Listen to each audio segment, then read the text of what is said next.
All right, joining me is the author of the article that's been talked about in elections daily or elections Twitter circles since I don't know for the past 5 days. It is the man of Nevada himself, Jared Stone. Jared, welcome to the show. Thanks for having me, Jonathan. I hope that introduction sounded coherent. It was great. So, how have you been doing, and how has it been writing for Elections Daily? Because they've been doing stuff for about a year. How's it been, working for them? It's been great. I mean, so I joined Elections Daily around the time I started to become active on the Twitter scene in terms of election stuff. That was last January. So it's been over a year. Elections Daily has really flourished on the platform. It's become really a reputable source of not only information, but also just pertinent analysis. People talking about sort of strict analysis, but also really looking at sort of the broader ramifications of the stuff that's going on. And so I think that oftentimes these types of articles that we see will delve into opinion, they'll delve into sort of a discourse or a dialogue about the issues. So I guess the recent article that I did was really no different.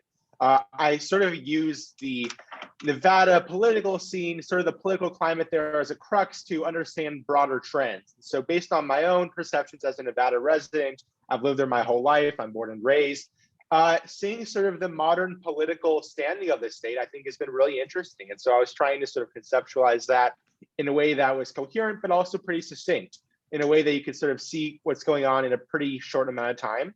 I think that was sort of the source of my article. But I mean, the article itself, I think really stemmed from the dialogue that's been occurring on elections Twitter about whether Brian Sandoval is a good nominee. And I think that the consensus has been that he's an amazing nominee and that he is going to somehow whip together and rally all these different factions of the Nevada GOP.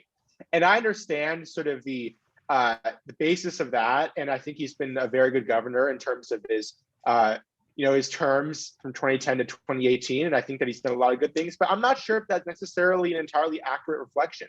So I think that's why I really wrote the article in the first place. So you jump into that article. I'm glad that you introduced it. But I got the sense, I could be misquoting you, and if so, please do correct it. But I got the sense that you were arguing essentially that perhaps a more Trumpian style of Republican could potentially win Nevada. And is that what you're saying, or is that not what you were trying to argue? So it is to a certain extent, but I'll sort of try to conceptualize it in this way. We saw with the past few Nevada elections, whether it be federal or state, that the Nevada electorate in terms of the Republican primary, in terms of the Republican base, is very different from those of California or Arizona or Utah. And that is really critical to understand if we're going to try to be examining Nevada's political context or political scene. Nevada Republicans, I think, are very much animated by different issues than perhaps Mormon Republicans in Utah are, or Phoenix suburbanites in Arizona are. Nevada is a very business-oriented state. We're a state that really is based very much on the service sector. Our gambling industry is huge in our state, and a very large proportion of the state itself and a very large proportion of Clark County residents have something to do with that sort of sector. And so it's important to understand that someone who really galvanizes that type of economy, who galvanizes that type of work, is probably going to do well. And unlike places like Utah or California or Arizona or Georgia, Trump himself has had quite a role in sort of shaping the dialogue and sort of shaping the type of thing, the types of things that we're seeing going on in Nevada. Trump being a sort of mandate, building casinos around the country, he absolutely left a mark on Nevada. And when you see sort of the Trump casino as a very sort of prominent feature of the Las Vegas skyline, when you see the way that he's really interacted with a lot of prominent folks there, Dana White was someone who he was able to have a relationship. Rick Harrison also spoke on behalf of Trump. Those types of figures have a lot of pull in Nevada. And so I'm not entirely convinced based on those types of developments, and also based off of what happened with the COVID pandemic. And the fact that Nevada businesses have really suffered under these sort of onerous and cumbersome regulations under our current governor. I'm not entirely convinced that a sort of suburban, perhaps coastal strategy would be the best to try to animate Republican voters. And if you look at, let's look at sort of the prototypical suburban seat in Nevada. Nevada's 3rd congressional district, my home district. If you look at the results there, you'll see that Mitt Romney still did worse than Trump did in 2020. Now, if you look at the relative swing of the district in comparison to the statewide results, the district did have a sort of leftward trend. But in terms of its actual voting, Mitt Romney did not fare nearly as well there as Trump did in both of his elections. And that's not something that's necessarily true with other districts like that. I mean, you go to Orange County, you go to Maricopa County, you go to you go to the Denver suburbs or Salt Lake City. Really, none of those places have the same type of political reality that Las Vegas does. You don't see those types of Obama-Trump seats emerge in the suburbs. And so that makes me think that there is some sort of different formula that exists in Nevada. And so I think, in general, as sort of a general principle, we on elections Twitter have to be a little bit cautious in the way that we define Nevada and the way that we define the Las Vegas suburbs, because it is a different reality. We live in a different type of environment than people in other major metropolitan suburbs do. We just have to be wary of that. And I think that also really feeds into the type of Republican that we'd want to potentially see run on a statewide level in the near future. Right. And I guess I definitely want to get to Clark County. I had the idea of sort of starting with the smaller areas, building our way up to the Las Vegas metro.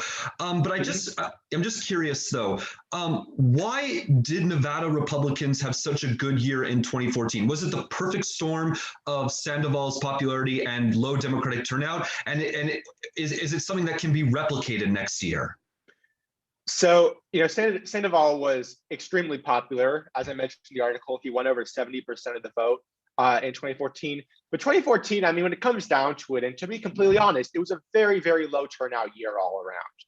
If you look at the numbers and compare to 2018, not only in the governor's race, but also in the state legislative race, a lot of those races came down to really, really poor turnout among Democrats. And 2014 being the last time that Republicans held majorities in the state assembly and the state senate simultaneously, if you look at some of the sort of compositional factors there, if you look at some of the districts that Republicans won, it would be virtually impossible for them to win them in a regular scenario, in a high turnout, high propensity year like 2020. For example, if I recall, there's a state assembly district that's located very close to Nevada, very close to the Las Vegas Strip. It's located off of the 15 freeway in a very heavily diverse, heavily Hispanic area that traditionally votes very strongly Democratic. I mean, you're talking about 60%, 70% Democratic in normal years. But there was such a drop-off of turnout among Democrats that in 2014, Republicans were actually able to secure that seat. Of course, in 2016, it flipped back to Democrats because you had sort of that regular reversion to the mean of turnout among both parties. But 2014 was certainly an anomaly. And I think, when it comes down to it, to conceptualize it, I think low turnout really fed into that. And it's not to say that Republicans can't win the assembly or the Senate ever again. They just have to look at a different type of strategy. But 2014 was really a very unique year in terms of turnout and things of that nature. Right. And I have to say that I right before recording this, I actually rewatched the episode that you did with Eric Cunningham, and I forget all the names of the show, but it was the map room on Old Bull. The three of you guys, by the way, do an amazing job, and I hope the show comes back. Thank you. But I have to say, I was really struck by all the granular details of the different communities throughout Nevada and the different types of political environments that exist in different communities. And I guess I would definitely want to say that I'm struck by how lopsided, Nevada's population is in Clark County. I believe it's nearly 3/4 of the population, and also just how fast the state has grown.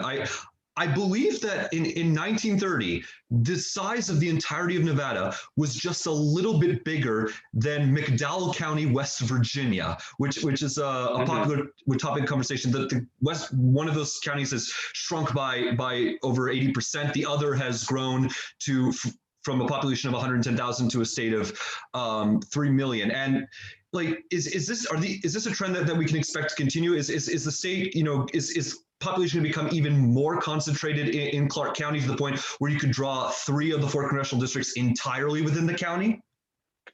So I think it's certainly possible. I mean, I have to say, though, that if you look at sort of the Reno metropolitan area as well, you talk about Washoe County, Carson City, which is a city county. You talk about Douglas County, Lyon County. Those types of counties, too, they're actually experiencing quite a lot of growth in population. So I think that in terms of that, that could be sort of a hindrance to having 3 out of 4 congressional districts located entirely within Clark County.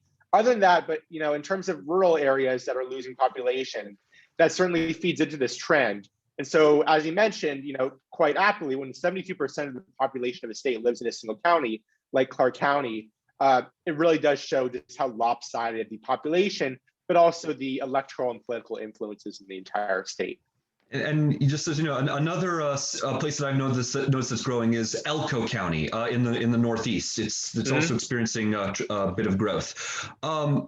Before I get to Clark County, I definitely want to talk about Washoe. And I have to say, I've been pronouncing it wrong my entire life. My entire life I've been saying Washoe County.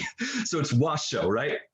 It is Washoe, yes. So I guess looking at the Reno, Sparks, Fernley, Carson City, that general area, I feel like all 4 of those areas are considered to be in one metropolitan area. I guess I'm a bit struck by the fact that while Reno and Sparks, I think you've noticed that you've noted that they're actually trending leftward relative to the rest of the state, whereas a place like Carson City has retained its red hue. Is that due to size differences, or is it also different political cultures in the cities? Yeah, I mean, I think it can be attributed to both. Now, I'm just going to say it's a sort of caveat.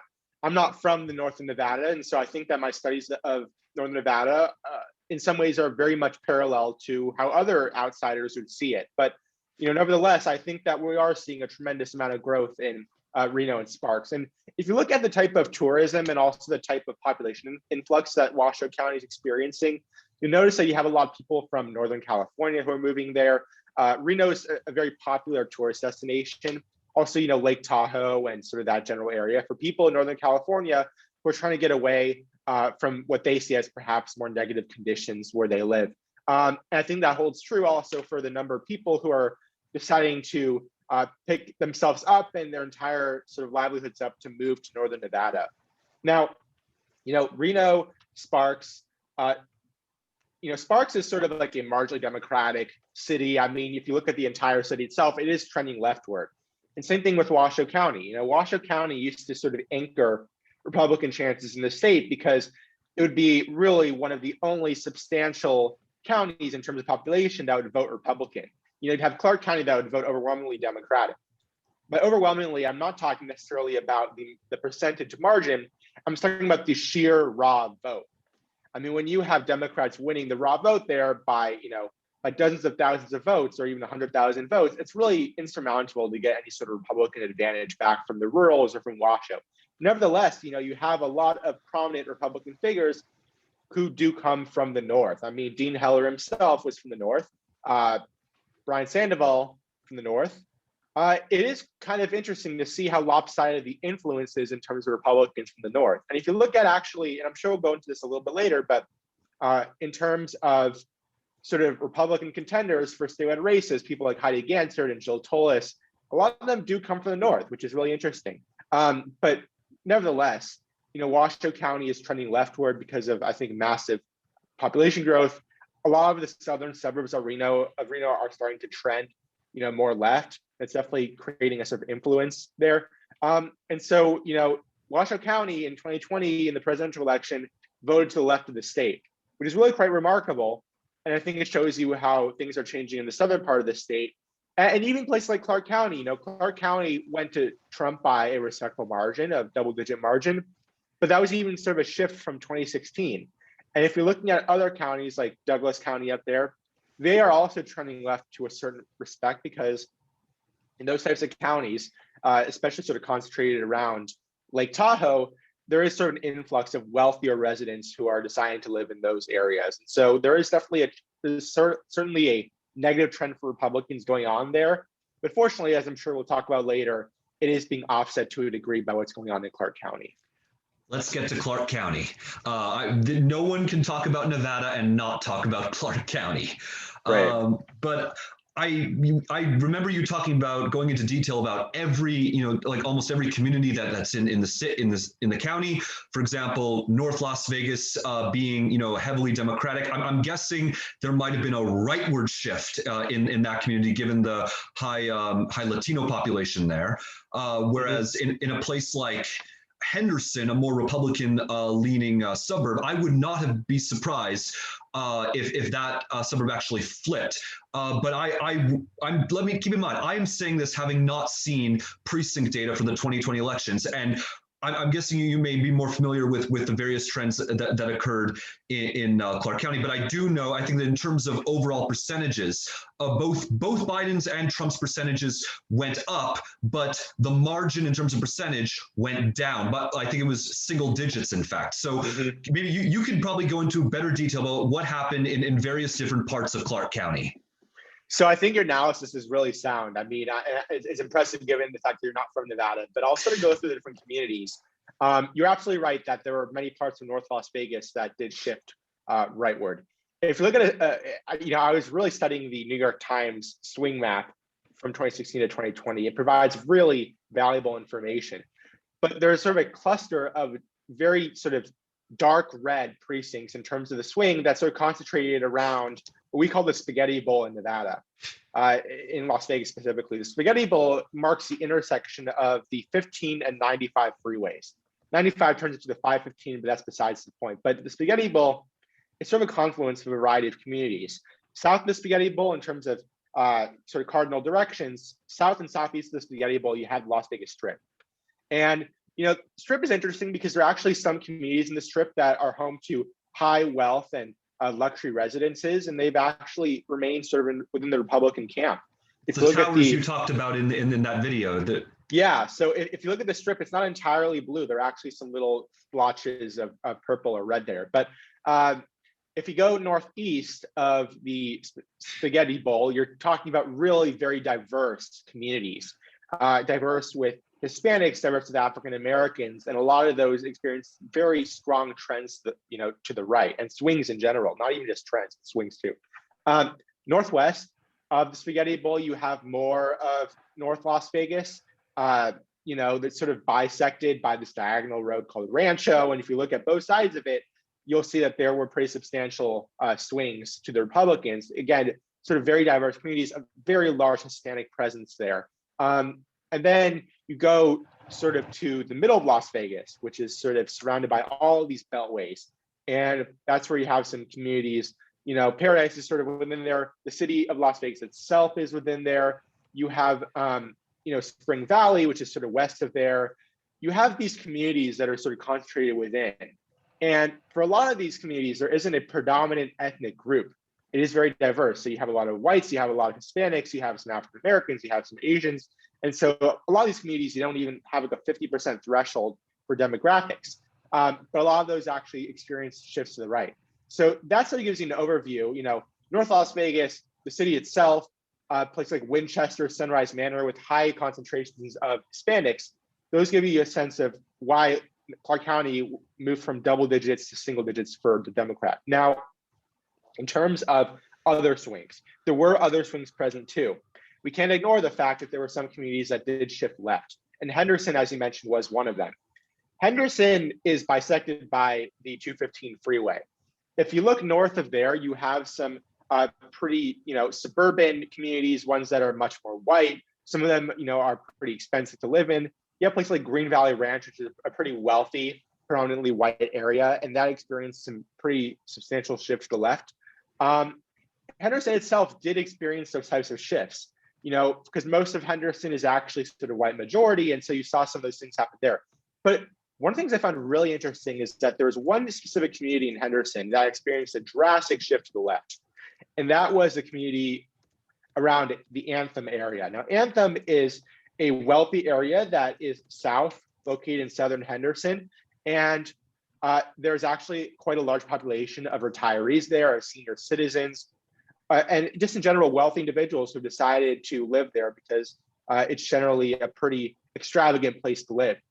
And those are some of the areas where not only did Trump do worse than in 2016, but actually you had some shifts from Dean Heller to Joe Biden. Dean Heller actually did better than Trump in some of those areas. So look at those areas and sort of see for yourself, because I think that when we look around the country, the prevailing narrative that Trump, didn't lose anything among senior citizens that was something that struck a lot of Americans, but it's not entirely true. I mean, Trump did experience some losses, and I think if you look at Anthem, that shows some of them. And one more area I think to look at in terms of Trump doing worse is Summerlin South. And Summerlin South is another wealthy expanse. It's an area that voted for Trump by around 10%, a little under 10% in 2016. It voted for Dean Heller by around 7%. At least some of those areas did. And so you have Summerlin South where, where in terms of the actual vote, Donald Trump did not do as well in 2016 as some of the down ballot Republicans. Joe Heck did considerably better in Summerlin South than Donald Trump did. Joe Heck outran Donald Trump by around 5%, 4 to 5% in the city limits of Summerlin South. That should have been a harbinger for things to come, because that was a place where Dean Heller in general did worse than Donald Trump, did slightly worse. Although, in comparison to other communities, he was able to hold his ground somewhat. You have a lot of voters there who were really reluctant to vote for Trump, but they decided to cast their ballot for a person like Dean Heller, who is sort of a different mold of republicanism than Trump. But if you look at 2020, quite a few of those precincts did flip. And so if you look at Summerlin South, look at Summerlin in general. And Summerlin, by the way, just to give a little bit of context, is one of the older suburban communities. Summerlin itself was sort of a haven for retirees, sort of in the western part of Las Vegas. Summerlin South grew out of that more recently. You see a lot of sort of new money there, whereas some old money resides in Summerlin, even Henderson. But you did see some movement there away from Republicans in 2020. And so I think that when you look at the entire scope of things in terms of Summerlin and Henderson starting, moving sort of steadily away from Republicans, it was overcompensated by this general fervor in favor of Trump that allowed these really deep blue districts, or precincts rather, in North Las Vegas, the city of Las Vegas itself, Winchester, Sunrise Manor, sort of these really minority heavy areas, they moved drastically right. And when you look at the disparity there, it gives cause to the fact that Clark County moved from a double-digit Democratic win to a single-digit one.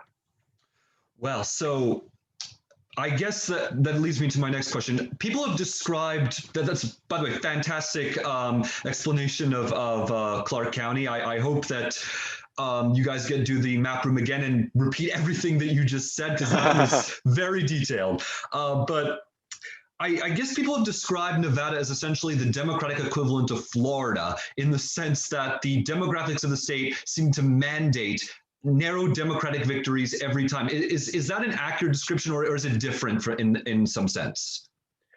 I think, the idea of demographics mandating, it's sort of the idea of demography's destiny. And I think that in many ways, the 2020 election sort of dispelled that myth. But I do understand where that's coming from. And I appreciate that, because I think that when you look at sort of the very minority heavy presence in Nevada, one would imply perhaps that Nevada is becoming very much unattainable for Republicans.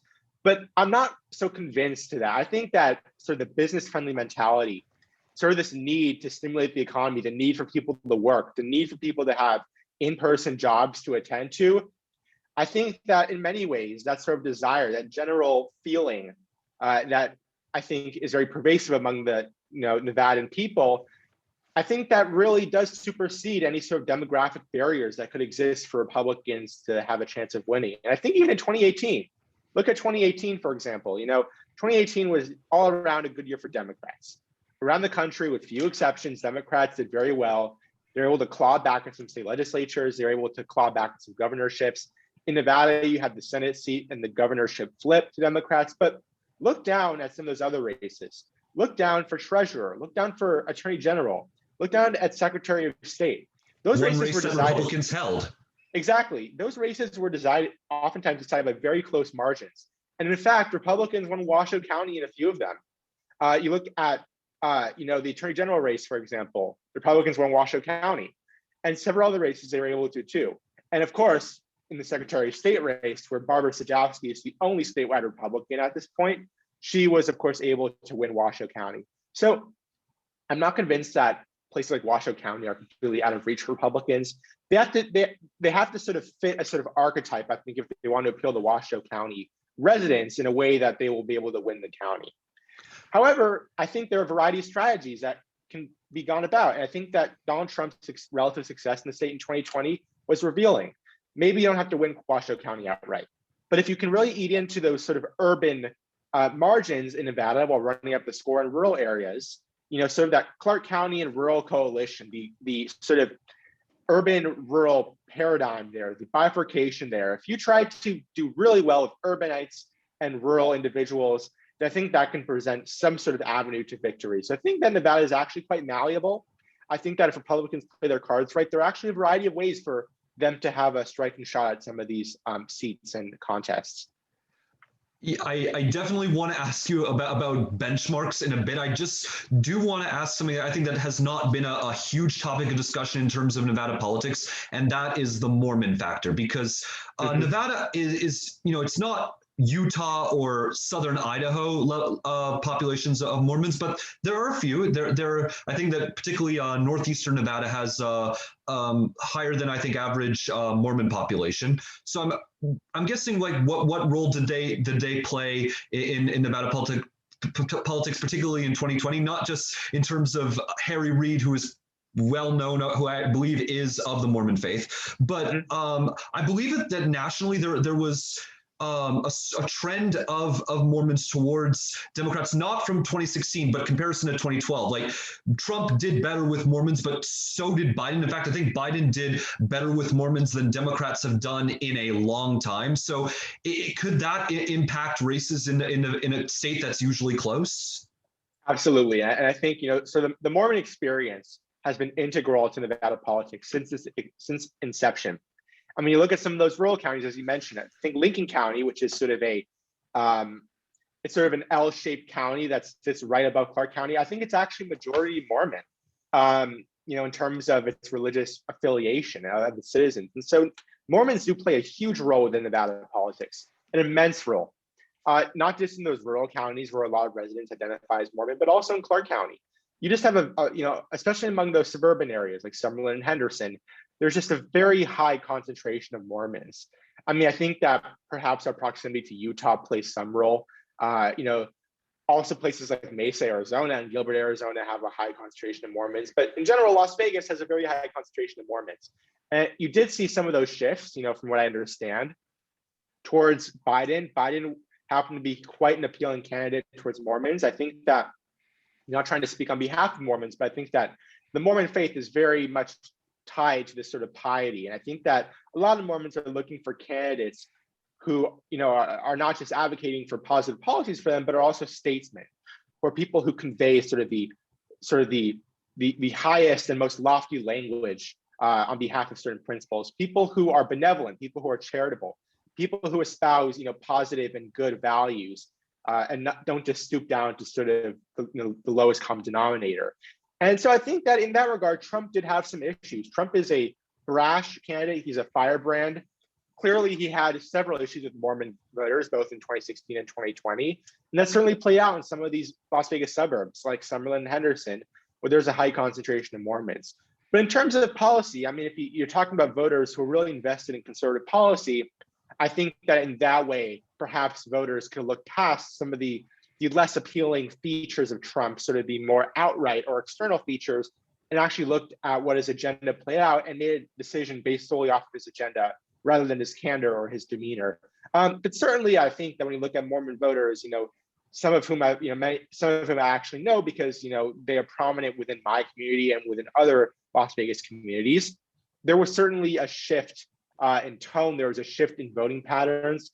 But of course, when you look at the actual margin of victory in places like Clark County, you can't talk about them without talking about some of the other factors that cause things to move the other way. Right. I do want to also talk about, sort of the more libertarian nature of many Nevada residents. I've often pointed out that Nevada is, in a sense, sort of like some of the more Western states, including even Alaska, where there's a bit of a more libertarian bent. You talked about it in the context, for example, of the vote to legalize marijuana in 2016, the fact that prostitution is legal in Nevada. I definitely want to get your take on this again, sort of with the update that in 2020, Nevada, I believe, voted to repeal its ban on gay marriage that had been struck down by the courts years ago. I don't know if they have to vote on it again next year. They might or they might not. I know that sometimes Nevada requires that amendments be voted on twice. Right. So I guess does this sort of play into the more libertarian tendencies of Nevada voters, who even those who you might be more who vote for a more conservative Republican nationally? Absolutely. I think you're totally right. And so that the question to repeal gendered language, or language within the Nevada Constitution that defined marriage between a man and a woman, the results there, I think, show that some of these libertarian policies can really transcend partisan affiliation. And so, as you mentioned, something I talked about a little while ago within my Twitter feed was the vote in terms of marijuana in Nevada. That was something that received a lot of popularity among both Democrats and Republicans. Now, of course, there is a disparity to be seen between the urban counties like Clark and Washoe and the more rural ones. You did see that in a lot of cases, in terms of marijuana legalization, rural counties did not vote nearly as much in favor as a lot of the urban counties. However, you have to sort of dig deep, and you can see that there are a lot of locales and a lot of constituencies that would have voted heavily Republican that also voted heavily in favor of marijuana legalization. I think one of them I talked about was Rachel, Nevada. Rachel, Nevada is the city right outside of Area 51, located within Lincoln County. It voted very heavily in favor of marijuana legalization, and yet it is a staunchly Republican constituency. And so, of course, Nevada has sort of this conflicting constituencies. You have people who are very bound to religious convictions, who would not necessarily be in favor of voting to legalize marijuana. But on the other hand, you have a lot of people in Nevada and a very strong showing of libertarian-minded people. If you look at sort of our prominent politicians, you'll see that as well. Our only Republican in the state congressional delegation is Mark Amodei. Mark Amodei is a backbench Republican, if I could put it that way. He's a libertarian as well. I mean, he advocates on behalf of sort of core Western principles in terms of environmentalism, in terms of conservation, very much in line with what other backbenchers do in the American West, but he's a libertarian. He's not someone who is necessarily at the forefront of Trumpism. In fact, I know there was a bit of a scuffle the first time that Trump got impeached. Some people thought that maybe Mark Amodei would have been in support of impeachment. There was a bit of a conversation there. Ultimately, that didn't pan out, but the fact that that could even be conversed in the first place, I think shows that libertarianism really is paramount, and that I think that in some ways it sort of transcends or even is superior to the sway of conservatism. And you look at some other people too, perhaps sort of more minor figures within Nevada politics. Back in 2018, there was someone running for a state legislative seat that included a large swath of rural Nevada. It took in a chunk of sort of Blue Diamond, Nevada, which is a sort of rural location in the southwest of Clark County. Takes in a lot of Nye County, which is the T-shaped county next to Clark County. And so the district was very rural in nature. And the Republican candidate was a man by the name of Dennis Hoff, who happened to be involved with the brothel scene within where he lived. I believe he's from Pahrump, but he unfortunately passed away before he was able to be seated after he won the election. He was replaced by a legislator, or he was succeeded by a legislator from the Hafen family, and the Hafens are very involved in Nevada politics in the state level. But yeah, I mean, Dennis Hoff, I wouldn't say that he's an arch conservative, but I would say that he was libertarian. He's someone who, again, as someone who's very involved in sort of legalized prostitution and so the brothel movement, I wouldn't say that these people are of the same cloth as perhaps devout conservatives from the American South, but they are libertarians. And I think that, even just going back to the very first thing we talked about today, someone like Trump, who's not necessarily bound by core conservative values, but someone who he's someone who many people see as more of a libertarian. He was not opposed to gay marriage. He also took some more libertarian stances with some of those things. I think that could explain a lot of the appeal. And so again, Nevada conservatism is very different from what we see in some other states. And I think there's a very strong libertarian streak and a very strong libertarian appeal to be seen in Nevada. I'm glad you brought up Pahrump, because I feel like it's the classic example of what you've been describing as Republicans who are more libertarian, because I think for those of you who don't know, prostitution is actually not legal in Clark County. The state law was designed, I think, sort of almost precisionally to exclude the Las Vegas metro from legalized prostitution. So Pahrump, Nevada in Nye County is basically the closest municipality to the Las Vegas metro area where people can, I guess, sort of get their fix in terms of legalized prostitution. I do want to talk about Nye County just for a bit because specifically in the context of the Yucca Mountain debate, because I think that for those of you, who don't know, Yucca Mountain is the proposed facility for long-term nuclear storage, which I think the Bush administration may have designated, or maybe even before that. But well, Nevadans, I think in most of the state, do not want this thing to be built. In fact, Harry Reid was instrumental in shutting it down. Catherine Cortez Masto has also been a vocal opponent of it. But I have heard, and you can correct me if I'm wrong, that many residents in Nye County are actually okay with the project. So is that a difference between like Nye County versus the rest of Nevada, or is that not a correct characterization? Perhaps. I mean, I haven't, to be honest with you, I haven't really gauged the sentiments of Nye County residents. I mean, you know that when you look at what actually has sort of transpired there, a lot of people are very much opposed to it, and it has become something of a bipartisan issue.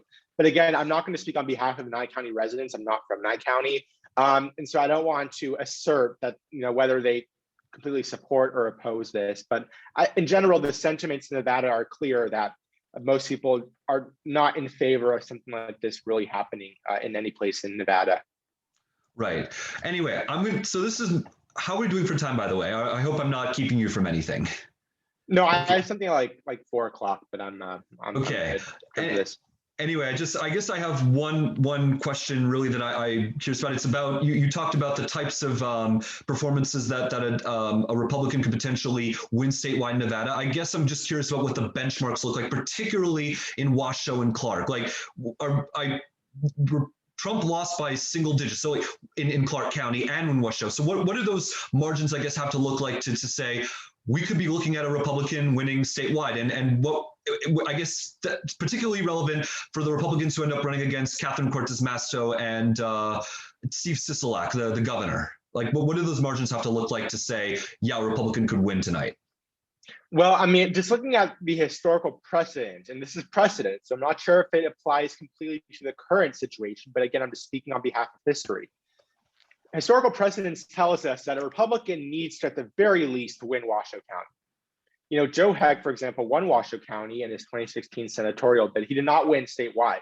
In fact, because of his lagging performance in places like Nevada's 4th congressional district, in comparison to Trump, I think that Catherine Cortez Masto had a lot of progressive appeal among Hispanics who, a few of them perhaps voted for Trump and Cortez Masto. But anyways, Joe Heck won Washoe County, did decently in rural counties, but did not win statewide. He came within 2.5 points of winning statewide. His the margin was percentages were the same, right? Like, yeah, it was pretty much identical to what Trump did, even as Trump lost Washoe County. So historical precedence tells us that at the very least, Republicans need to win Washoe County. Then again, Joe Heck and Donald Trump both lost Clark County by double digits, and Donald Trump did not lose Clark County by double digits. If you want to go back to some of the last times that Republicans have won statewide, Dean Heller back in 2012 ran against Shelley Berkeley. Dean Heller scraped by. It was not supposed to be that close an election. Dean Heller was rated as a favorite by most outlets because the opponent had some weaknesses and some flaws. Dean Heller won Washoe County handily. He lost Clark County by a decent margin. I believe it was between 5 and 10 points that he lost Clark County, which is worse than what Bush did in 2004 and in 2000. But that clearly was able to get him to win. And so the difficulty is posed by the explosive population growth in Clark County, even in Washoe County, by the fact that Republicans are not going to be winning Washoe County by a 5 or 10 point margin these days in any normal circumstance.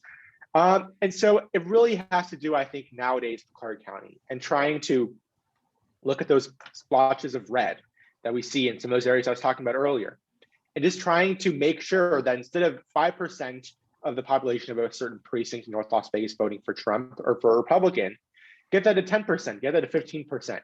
it might seem marginal, it might seem like a small feat, but you're literally talking about getting three times of the previous Republican voting population of that precinct out to vote.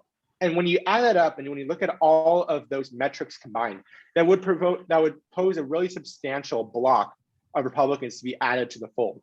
And so I think that coming into the 2020s and 2022 gubernatorial race, the senatorial race, we have to look at some different barometers. Of course, Republicans have to do well in the rural counties. That is a given.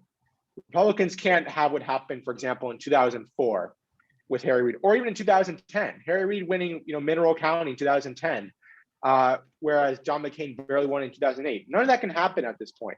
Trump needs to clear 60% of the vote in pretty much all of the rural counties. He has to get up to 70%, 80% in select ones. He has to do well in places like Elko County, which actually have a decent sized population. There's a reason why Trump had a rally there in 2018, stumping for Dean Heller, because there is a substantial population that lives there. But on the other hand, Republicans cannot get shellacked in Washoe County. If Republicans are able to keep Washoe County to, a narrow Democratic win or a narrow Republican win, while mimicking those single-digit margins in Clark County, then they will at least have some sort of shot at winning. Now, it's going to be an uphill battle in any case, because Republicans are going to have to keep in mind that Democrats are probably going to want to juice their turnout. The Harry Reid machine is still, alive and going to a certain extent, trying to get turnout among culinary unions and other sort of blue-collar Hispanic and people of color, workers in Clark County. They have to combat the Harry machine with whatever they got. And so making sure that Washoe County is not a complete forfeiture for them, while also making sure that Clark County is won by Democrats by a less than respectable margin.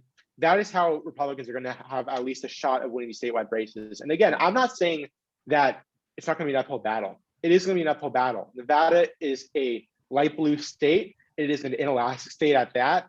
Democrats have had recent successes in all echelons of government, but Republicans have a chance at looking at the certain demographics that have had some more appeal, that have gotten them in recent years, and they have to make sure that they're able to juice turnout among them, get all of the benchmarks passed and even surpassed in many ways. And I think that when you play the cards right and they try to devise a formula and a strategy for getting those right types of voters out, I think Nevada could very much be in play, not only within the senatorial race, but within the gubernatorial race in 2022 as well. Well, if a Republican ends up actually winning Nevada without winning Washoe County, well, what a night that will be. That would be crazy, yeah. I hope we've covered everything. I just want to give you the floor to say if anything else is worth mentioning about Nevada. Yeah. I don't think so. That's pretty comprehensive, I would say. So okay, yeah. And this is your also feel free to plug where people can follow you and where they can find your content. Yeah, I'll plug it here, and once it's published, I'll plug it again. My username on Twitter is @JStonePolitics. Feel free to follow. Feel free to ask questions or have a conversation. I'm always glad to talk about these types of topics with people. Jared, thank you so much for coming on the show. Thank you. I appreciate it.